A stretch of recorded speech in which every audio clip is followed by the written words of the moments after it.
But the point is that our government does everything in its power to suppress the voice of the first persons so that we can continue to enjoy this life that's been artificially constructed. And Hmm. what started to happen for all of us in America is that that construct is beginning to collapse.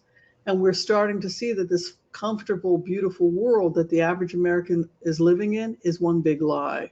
And Hmm. we're starting to see you're living in somebody else's. We had no right to move there. We had no right to build a house here. We had no right to force these people onto federal lands and forced Yeah. into abject poverty with horrific unemployment. Hmm.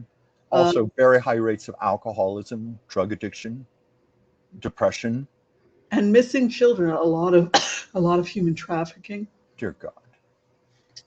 But you look at someone like Leonard Peltier, there's Yeah. real evidence that he had nothing to do with any of it. They didn't like the fact that he was an activist, and so he was with the American Indian movement. If the American Indian movement, I'm telling you, if the American Indian movement had had the money from Qatari government, Yeah. and they had had the finances to build training camps, and take Hmm. when they took the Black Hills in the 1970s, when the Dakota Sioux took the Black Hills back because that was their lands. It wasn't our Hmm. lands, the Dakotas, the Black Hills. It was their lands. Hmm. If they had had the financial support, we'd be in serious trouble here in the United States because we'd be fighting over 500 nations, armed and ready to fight. Get the hell. What gave you the right to live in California? What gave you the? You just assumed you had the right to move to Simi Valley, did it?